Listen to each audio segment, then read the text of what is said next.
ఆ, అందరికీ నమస్కారం అండి. ఇక్కడ విచ్చేసిన మీడియా మిత్రులందరికీ, పాత్రికేయులకి అందరికీ, అలానే స్టేజ్ మీద ఉన్న నందమూరి బాలకృష్ణ గారికి థ్యాంక్ యూ సో మచ్ బాబు. ఫస్ట్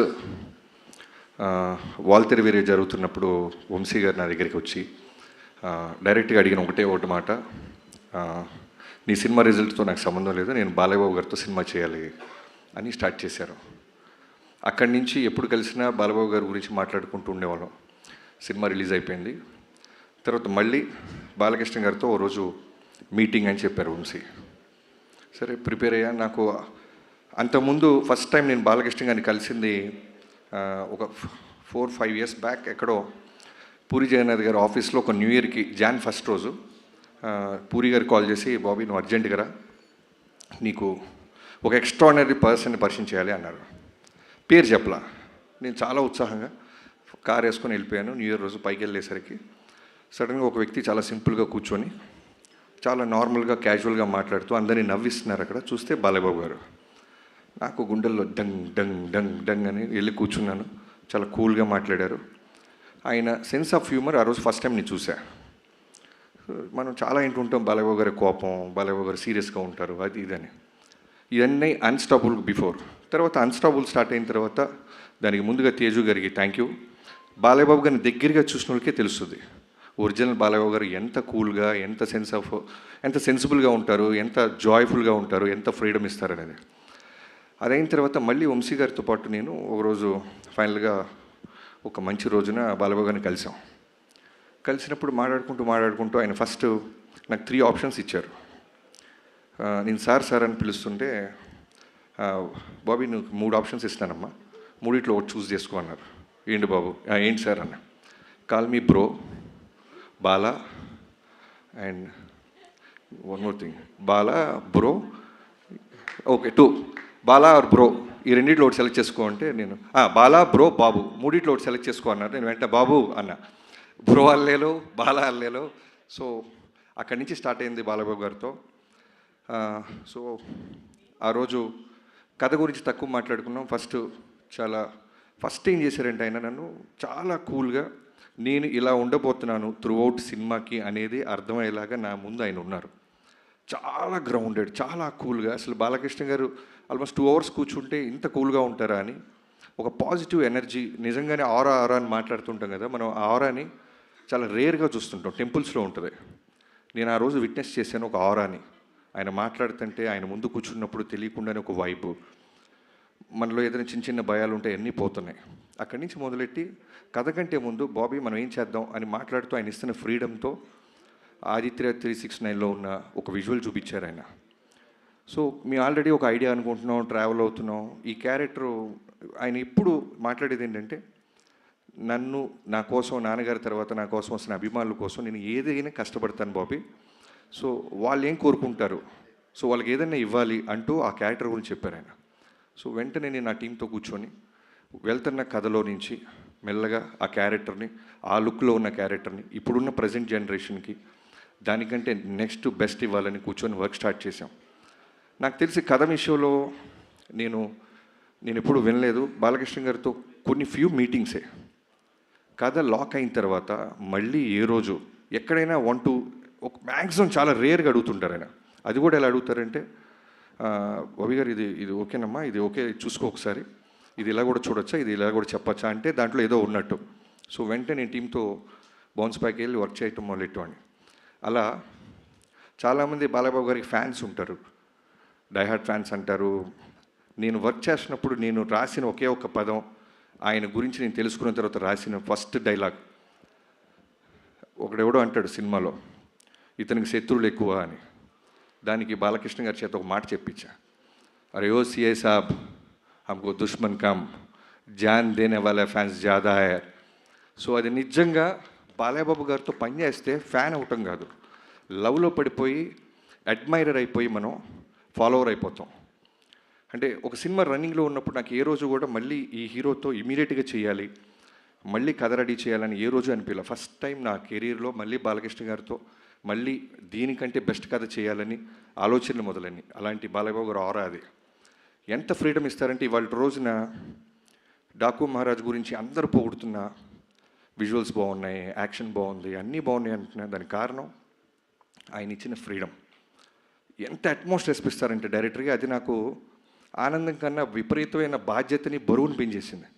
ఈయన ఇంత నమ్మేస్తున్నారు వాళ్ళని. అంటే లిటరల్గా చెప్తున్నాను, ఓ డైరెక్టర్ వెళ్తున్నప్పుడు ఆయన సిగరెట్ కూడా తాగరు. అంటే ఆయనకున్న స్టార్డమ్కి, ఆయనకున్న ఆరాకి, ఆయనకున్న ఫిల్మోగ్రఫీకి.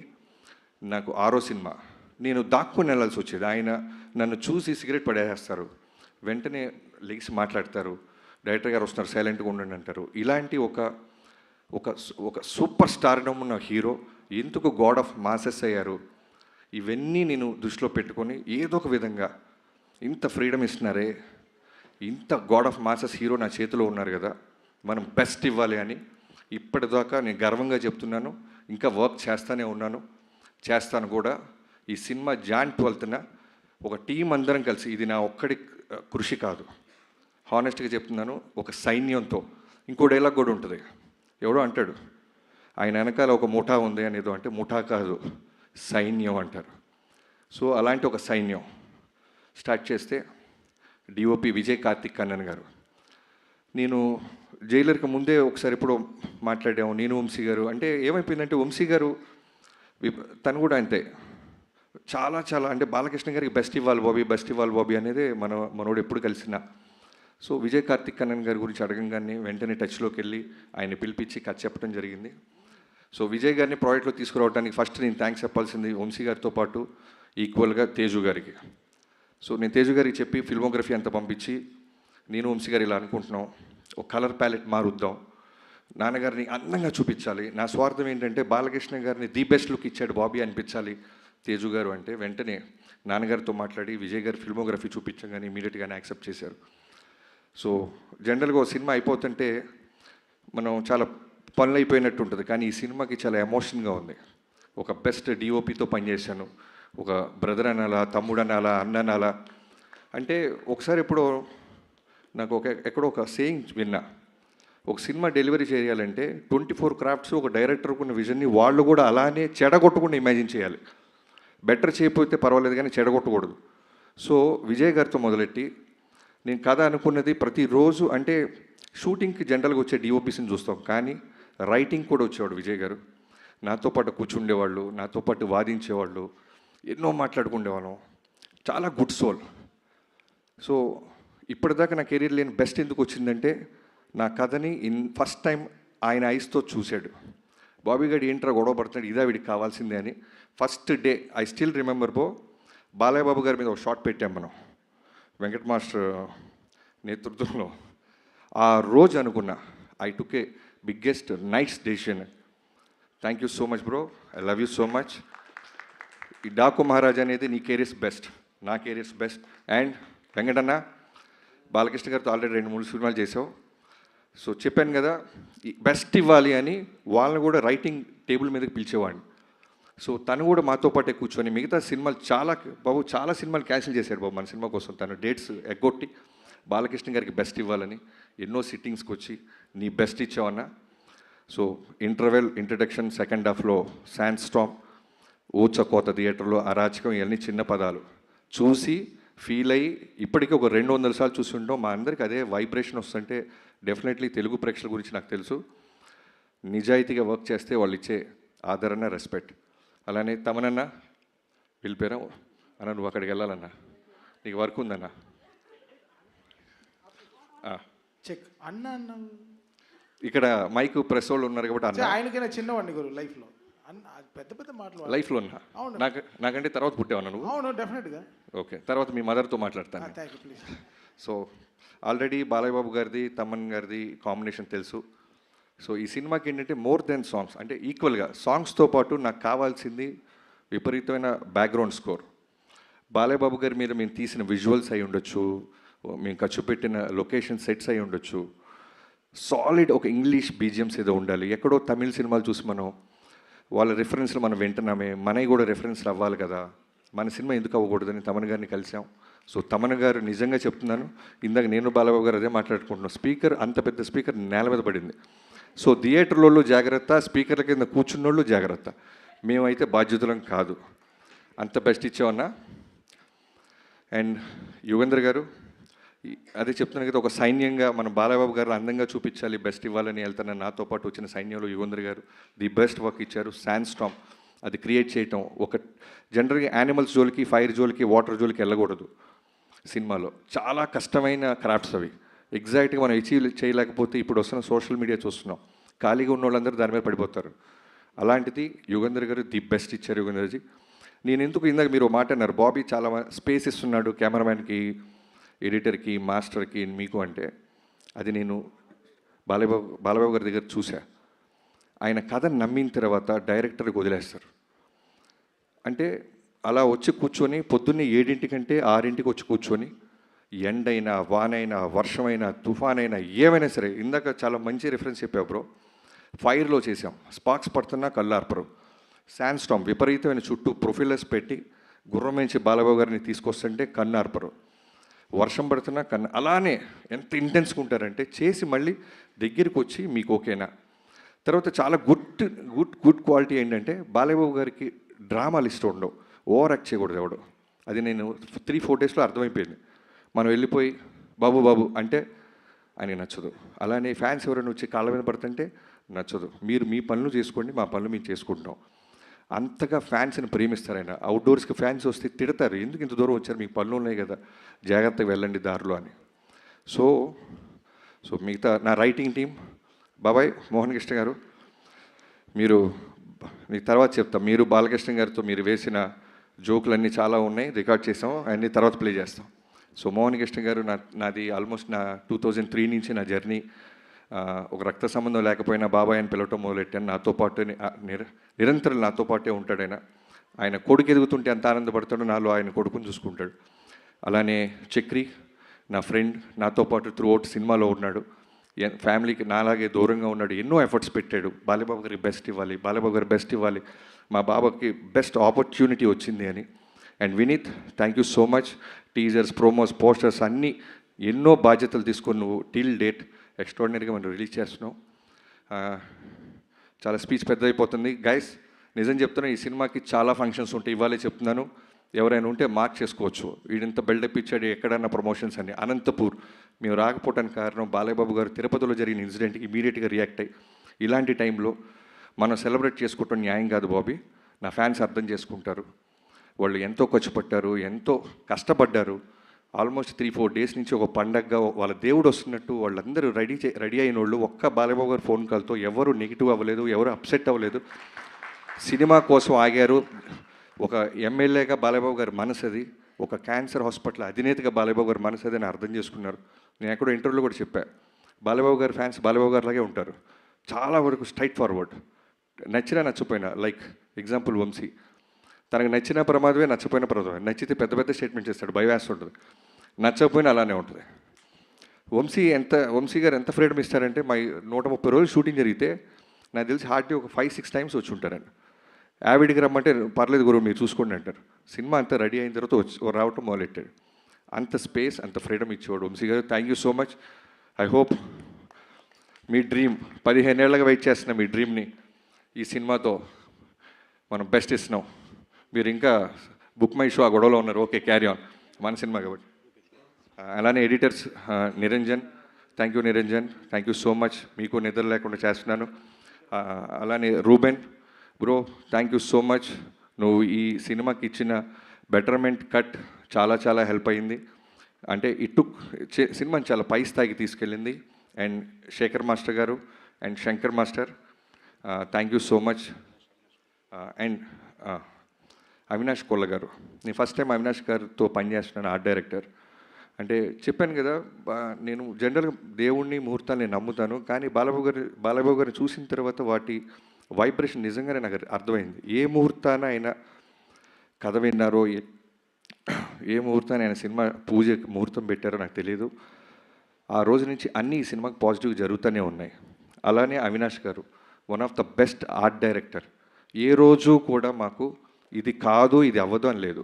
జైపూర్, రాజస్థాన్, ఎక్కడికైనా వెళ్ళు, ఆ వరల్డ్లో అక్కడికి వస్తున్నారు, అక్కడ క్రియేట్ చేశారు. ఇక్కడికి వచ్చిన తర్వాత మాకు ఏదైనా బ్యాలెన్స్ ఉందంటే ఆ వరల్డ్ మొత్తం మాకు తీసుకొచ్చి పెట్టేవాళ్ళు. Thank you Avinash ji. Thank you so much. మీలాంటి ఒక టెక్నీషియన్స్తో నాకు ఈ సినిమాలో దొరకటం నిజంగా ప్రౌడ్గా ఫీల్ అవుతున్నాను. Thank you so much. Stage మీద ఉన్న మిగతా హీరోయిన్స్ అందరికీ, ప్రజ్ఞ, థ్యాంక్ యూ సో మచ్ ప్రజ్ఞ. నువ్వు ఎప్పటి నుంచో మనం మాట్లాడుకుంటున్నాం, కానీ ఎప్పుడు కథలో నేను అనుకున్న క్యారెక్టర్కి తను ఎప్పుడు నేను అప్రోచ్ అవ్వలేకపోయాను. ఎగ్జాక్ట్గా ప్రజ్ఞకి నేను కాల్ చేసినప్పుడు నేను ఇప్పటికీ నాకు ఆ వైబ్రేషన్ వస్తుంది. తను తిరుమల దేవస్థానానికి వెళ్ళి బయటికి రాగానే నేను కాల్ చేశానంట. సో ఒక సినిమాకి మంచి జరగాలంటే అన్నిటినీ ఆ దేవుడు భగవంతుడు ఇస్తాడనటానికి ప్రజ్ఞ ఒక one of the example. Thank you Pragya. Okay, thank you. అలానే శ్రద్ధ, ఈ సినిమాలో నీ క్యారెక్టర్ గురించి ప్రీ రిలీజ్ ఫంక్షన్స్లో తక్కువ మాట్లాడాలి, ఎందుకంటే I can't reveal it, but you are the best, the best చేసావు. ఎంత ఓపిక్గా ఎన్ని సైన్లైనా సరే డైరెక్టర్ గారికి మీకు ఓకేనా, చిన్న వాయిస్ పెంచాలన్నా, డౌన్గా మాట్లాడానన్నా, thank you so much. And Urvashi అనగానే జనరల్గా సాంగ్స్ కోసం పిలుస్తారు, ఐటమ్ సాంగ్ చేసి పంపిస్తారు, ఇలా అనుకుంటున్న ఊర్వశిని మేము నిజంగానే ఈ సినిమాలో ఒక కీ క్యారెక్టర్గా వాడాం. చాలా చాలా అందంగా చూపించాం, చాలా బాగా చేసిన అమ్మాయి. Thank you Urvashi. ఈ సినిమాతో నువ్వు ఇంకా పెద్ద సినిమాలు చేస్తావని నేను నమ్ముతున్నాను. అండ్ ఈ సినిమాలో చాలామంది క్యాస్టింగ్ క్రూ ఉన్నారు, లైక్ చాందిని చౌదరి, తను హీరోయిన్గా చేసినా సరే మేము ఒక ఇంపార్టెంట్ క్యారెక్టర్ ఉందనగానే మా సినిమా పట్ల, బాలయ్యబాబు గారి పట్ల ఉన్న రెస్పెక్ట్కి తను యాక్సెప్ట్ చేసి ఈ సినిమాలో చిన్న క్యారెక్టర్ అయినా చేసింది. అండ్ బాబీ డియోల్ గారి గురించి చెప్పాలంటే, మేము ఏదైనా డెసిషన్ తీసుకునే ముందు ఫస్ట్ వన్స్ మేము లాక్ అయ్యే ముందు నేను, వంశీ గారు, బాలయ్యబాబు గారి దగ్గరికి వెళ్ళేవాళ్ళం. వెళ్ళినప్పుడు ఒక 4-5 పేర్లు చెప్తుంటే ఆయన వెంటనే సడన్గా బాబీ డియోల్ కరెక్ట్ బాబీ అన్నారు. నాకు బాబు అన్న, బాబీ డియోల్ 100% కరెక్ట్ బాబీ గారు, ఒకసారి మీరు ఆలోచించండి, మీరు చెప్తున్న ఈ క్యారెక్టరేషన్కి, ఆర్క్కి పర్ఫెక్ట్గా ఉంటాడు, ఇమీడియట్గా మీరు టచ్లోకి వెళ్ళండి, లేట్ చేయొద్దు అన్నారు. సరే మేము 2 రోజులు టైం పడుతుంది, మళ్ళీ కాల్ చేశారు, బాబీ మీరు వెళ్ళారమ్మా బాబీ డియోల్కి టచ్లోకి, బాబు రేపు వెళ్ళండు, లేదు త్వరగా వెళ్ళండి, నా ఇంటెన్షన్ చెప్తుంది ఈ సినిమాకి తను అన్నారు. సరే వెళ్ళాం, కథ చెప్పాం, ఇమీడియట్గా ఈ సెట్ ఓకే. అది మేము చెప్పిన కొన్నాళ్ళకి యానిమల్ సినిమా రిలీజ్ అయ్యి బ్లాక్ బస్టర్ అయింది. సో అప్పుడు అర్థమైంది బాలయ్యబాబు గారు ఎక్కడ ఆయనకి సెన్స్ చేశారు, ఈ సినిమాకి చాలా న్యాయం చేస్తాడు బాబీ. ఆ తర్వాత వెళ్తే అంటే డేట్స్ అలాట్ అవ్వటం కష్టం అవుద్ది, చేయొచ్చు బాబీ డియోల్ గారు, కానీ మేము అనుకున్న డేట్స్కి వస్తాడో రాడో అని ముందే పంపించారు. సో బాబీ డియోల్ గారు ఈ సినిమాలో ఆఫ్టర్ యానిమల్ చాలా చాలా చాలా స్ట్రాంగ్ క్యారెక్టర్ చేశాడు, చాలా చాలా బాగా చేశాడు. Very very very good soul person, బంగారం, పేరుకి విలన్ అయినా సరే చాలా బంగారం. Thank you Bobby ji. తను కూడా నిన్న మాట్లాడాడు, ఈ సినిమాకి చాలా ఫంక్షన్స్ ఉంటాయి నాకు అర్థమవుతుంది Bobby, I definitely come to Anantapur అన్నారు. వీఆర్ లుకింగ్ ఫార్వర్డ్ బాబీ గారు. అండ్ ఎవరైనా మర్చిపోతే నాకు క్షమించాలి. ఇక్కడ స్టేజ్ మీద నాకు రాగానే ఇందాక కొంతమందిని చూస్తే మనకి జనరల్గా చిన్న పోలీసు రాగానే దొంగకి చిన్న భయం ఉంటుంది, అలా భర్త గారిని చూస్తే నాకు చిన్న చలక్క పెడుతుంది. ఎందుకంటే బాలయ్యబాబు గారు కథ ఓకే అన్నారు, క్యారెక్టర్ ఏదో ఆయనకి పెద్ద కథ కూడా వింటారు, ఆయన ఒక క్యారెక్టరు, ఫ్యాన్స్ ఎలా మనల్ని ఎక్స్పెక్ట్ చేస్తుంటారు వాటి మీద ఫోకస్ చేస్తారు. ఓ రోజు ఎప్పుడు తేజు గారు టచ్లోకి వచ్చి బాబీ గారు ఒకసారి కథ విందామా అన్నారు. బాలయ్యబాబు గారు ఓకే అన్నారు, పిల్లలదే ఉందని సరదాగా వెళ్ళిపోయా, కథ చెప్పడం మొదలెట్టా. అంతా అయిన తర్వాత నవ్వారు, అన్నీ అయిపోయిన తర్వాత మెల్లగా పిన్ పాయింట్ స్టార్ట్ చేశాడు భర్త గారు. నాకు లోపల అర్థమవుతుంది, అమ్మో చాలా మాస్టర్ లాగా ఉన్నాడు బాబు అని. కొంతమంది అడుగుతుంటే అర్థమైపోద్ది, అడగాలి కదా అని అడుగుతారు, బట్ మనం రెస్పెక్ట్ ఇస్తాం, చాలా విన్నట్టు వినయంగా నటిస్తాం. కానీ సీరియస్గా చెప్తున్నాను బ్రదర్, ఆ రోజు నువ్వు అడిగిన పాయింట్స్ నిజంగానే చాలా ఎక్స్ట్రాడినరీ క్వశ్చన్స్ అడిగాడు. సో అవన్నీ నేను వచ్చి టీంతో, నాకున్న అలవాటు ఏంటంటే వెంటనే ఎవరు అడిగినా సరే నేను ఎందుకు అడుగుతున్నారు కామన్గా ఈ పాయింట్ అని వచ్చి టీంతో కూర్చొని నా టీంతో వర్క్ చేస్తాను. అలా వర్క్ చేసిన తర్వాత చాలా బెటర్మెంట్స్ జరిగినాయి. ఆ తర్వాత ఎప్పుడో తేజు గారికి నేను టీజర్ ఏదో రెడీ అయింది చూస్తారా అంటే భర్త గారు కూడా వస్తున్నారన్నారు. మళ్ళీ టెన్షన్, అమ్మో వస్తున్నా, ఇప్పుడు ఆల్రెడీ సినిమా తీసేసాం చూసేయమంటారా. రాగానే సర్ప్రైజింగ్గా ఒక అరగంట సినిమా చూపిస్తే తెగ ఎంజాయ్ చేశారు, ఆయన నవ్వుతూనే ఉన్నారు. ఆ రోజు ఫిక్స్ అయిపోయా, ఈ సినిమా బ్లాక్ బస్టర్. ఎందుకంటే ఆయనలో మాస్ ఆడియన్ ఉంటాడు, చాలా చాలా చాలా సెన్సిబుల్, లైక్ అమీర్ ఖాన్ గారి గురించి వింటుంటాం, చాలా రూటెడ్గా పాయింట్స్ పట్టుకుంటారు. సో అలాంటి ఆడియన్ ఉన్నారు. సో థ్యాంక్ యూ భరత్ గారు. మీకు సినిమా నచ్చిన రోజు నేను ఫిక్స్ అయ్యి, నేను నిజంగా గర్వంగా ఆ రోజు నుంచి కొత్త కారుకి అడ్వాన్స్ కూడా ఇచ్చా. భరత్ గారికి నచ్చిందంటే ప్రపంచానికి నచ్చిందని. సో థ్యాంక్ యూ తేజు గారు, thank you so much. Suma గారు థ్యాంక్ యూ, క్షమించాలి ఇంకేమైనా మర్చిపోతే. నిజంగానే మిక్సింగ్లో ఇంకొక చిన్న వర్క్ ఉంది, నేను బయలుదేరాలి. బాబు నేను బాబు థ్యాంక్ యూ సో మచ్. నా లైఫ్లో ఈ cinema Daaku Maharaj with NBK గారు 109 నా లైఫ్లో మర్చిపోలేను. నేను జనరల్గా పెద్ద పెద్ద స్టేట్మెంట్స్ ఈను, తొడలుగా కొట్టను. మీకోసం స్టేజ్ మీద సక్సెస్ రోజు తొడ కొడతా బాబు. తొడ కొట్టే సినిమా తీసాం, మిమ్మల్ని అందంగా చూపించాం, మిమ్మల్ని ఎమోషనల్గా చూపించాం. బాలబాబు గారిలో ఎంత మంచి నటుడు ఉన్నారో మనకు తెలియంది కాదు. సో బాబీ సైడ్ నుంచి ఎక్కడో రవ్వంతా నేను నా సైడ్ నుంచి ఏదో తీసుకురావాలి. బాలబాబు గారితో అందమైన కాస్ట్యూమ్స్ వేయించాలి, బాలబాబు గారితో అగ్రెసివ్ యాక్షన్ చేయాలి. చాలామంది నా ఫిల్మోగ్రఫీలో సినిమాలు చూసి ఇంట్రో బాగా తీస్తావు ఇది అంటారు. సో బాలకృష్ణ గారితో చేస్తున్నప్పుడు నాకేమైపోయిందంటే, నేను మా పాపతో సింగపూర్ వెళ్ళాను 2 years బ్యాక్. నిజంగా ఫస్ట్ టైం లైఫ్లో ఒక పెద్ద జూ ఉంది, సింహాన్ని చూసా. అంటే భయము ఆశ్చర్యం రెండు వెళ్ళినాయి. ఓ సింహం ఇంత ఉంటుందా, అది చాలా సైలెంట్గా చూస్తుంటుంది సింహం. మామూలు మిగతా యానిమల్స్లో గొడవ చేయదు, అటు ఇటు జంప్, సెటిల్డ్గా అలా చూస్తుంది. అది అలా ఫాలో అవుతుంది నన్ను, నేను కార్లో ఉంటే. సో దాన్ని చూసినప్పుడు ఏ అయితే వైబ్రేషన్ వచ్చిందో బాలయ్య గారు చూసినప్పుడు అదే వైబ్రేషన్ ఉండేది. చాలా కామ్గా ఉంటారు ఆయన. నువ్వు ఏమి ఇచ్చినా సరే యుద్ధానికి రెడీ అంటే రెడీ అవుద్ది ఆ సింహం. లేదు సైలెంట్గా ఉండంటే సైలెంట్గా కూర్చొని అలా వాచ్ సర్కస్ అలా చూస్తుంటుంది. బట్ మేము డీల్ చేసింది సర్కస్లో సింహాన్ని కాదు, అడవిలో సింహంతో ఒక అద్భుతమైన ఆట ఆడాం. ఆ ఆట Jan 12th రాబోతుంది. మిగతా వాళ్ళందరికీ పేరు ఎవరైనా మర్చిపోతే నాకు క్షమించాలి. థ్యాంక్ యూ సో మచ్ గారు. Thank you so much. And success మీట్లో మీరు తోడగొట్టడం కోసం మేము ఎదురు చూస్తూ ఉంటాం అంతే.